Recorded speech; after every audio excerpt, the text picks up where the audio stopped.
기업에서 자산이라 할 때는 일반적으로 현금, 부동산, 기계, 장비 등의 유형 자산과 재고 자산, 매출, 채권, 대여금 등의 무형 자산을 포함한다. 기업의 부채도 자산으로 간주되는 것에 의아하게 생각할 수 있다. 이는 기업이 미래에 상환해야 할 의무가 있기 때문이다. 기업에서 자산이라 할 때 빚도 포함하는 이유는 회계처리상 자산자본 부채이기 때문이다. 따라서 자산 평가를 할 때는 그 기업이 가지고 있는 부채 역시 자산에 포함시켜 평가해야 한다. 이는 결국 좋은 부채는 기업의 성장에 꼭 필요함을 의미한다. 숙박시설 대부분은 부채 즉 빚을 기반으로 하고 있다. 충분한 자금을 얻을 수만 있다면 보다 큰 호텔이나 모텔을 운영할 수 있다. 그래서 오늘도 숙박업주나 예비 숙박업주는 빚을 내기 위해 동분서주한다. 이를 아는 금융기관에서는 빚을 권하고 있다. 일반인들도 마찬가지이다. 그야말로 빚을 권하는 사회가 되었다. 자칫 빚잔치로 모든 것을 날릴 수도 있다. 우리나라 가계가 진 빚이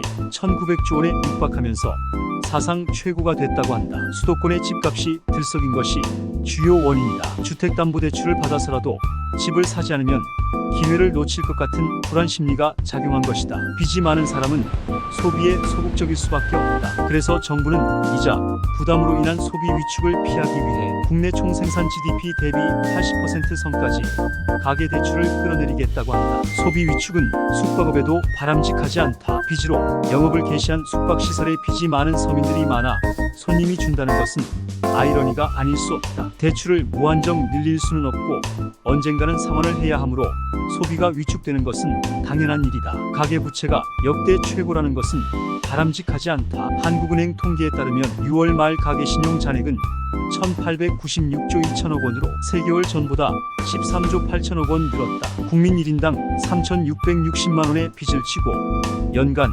150만 원 넘는 이자를 갚고 있다는 의미다. 개인 빚이 작년 한국인 1인당 GDP 4,334만 원의 84%나 된다. 가구당으로는 8,340만 원의 빚을 지고 연간 300만 원 넘게 이자로 내는 꼴이다. 가계신용은 주담대를 포함한 대출이 90% 이상이고 나머지는 신용카드 사용에 마이너스 대출 등이다. 6월 말 주담대 잔액은 1,092조 7천억 원으로 3개월 전보다 16조 원 증가해 가계 빚 급증을 이끌었다. 역시 담보대출이 많다. 숙박시설도 대부분은 담보대출이고 운영을 위해 신용카드나 마이너스 통장을 활용하기도 한다. 금융기관에서 숙박시설에 대한 대출을 규제하기는 하지만 담보가 괜찮고 신용도가 크게 문제가 되지 않으면 대출을 받는데 큰 문제가 없을 수 있다. 그래서 우스갯소리로 숙박업의 진정한 주인은 은행이라는 말도 있다. 그 많은 빚은 어떻게 쓰일까? 대부분은 부동산 매입에 쓰이는 것이 문제이다. 산업 발전에 쓰인다면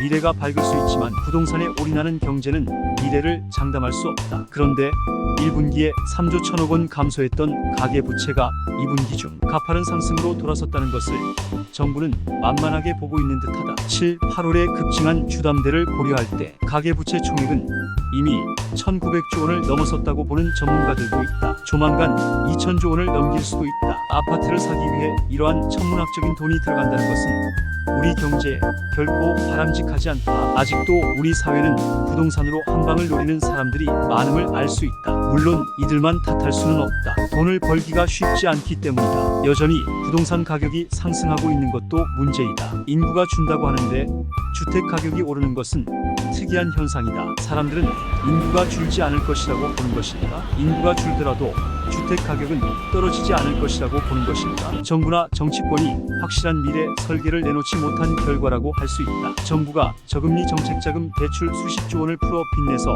집 사라는 신호를 준 게 결정적이었다. 7월 시행하려던 스트레스 총부채 원리 금상환 비율 DSR 2단계를 2개월 미루는 바람에 막차 대출 수요가 몰려 사태가 더 심각해졌다. 뒤늦게 DSR 비율을 줄이겠다고 하니 누군가는 정부 정책의 조삼모사를 비판하기도 할 것이다. 미국 연방준비제도 이사회 패드 연준가 기준금리 인하를 예고했다. 우리 금융기관에서도 금리를 인하할 수밖에 없을 것이다. 한국은행은 부채 비율을 관리 가능한 범위에 있다고 말했는데 과연 가능할 것인가? 주담대가 폭증하는 사태를 막아낼 수 있겠는가? 일부 숙박시설은 손님이 줄었다고 하는데 다시 빚으로 문을 여는 것이 과연 바람직할 것인가? 그래도 빚을 내는 기술에 대하여 궁금하면 아준모건 솔루션에게 문의하면 자세한 안내를 해줄 것이다. 아울러 숙박시설에서 많은 자금이 필요한 리모델링 관련한 질의도 받아준다. 리모델링과 자금에 대한 모든 궁금증을 해결할 수도 있다.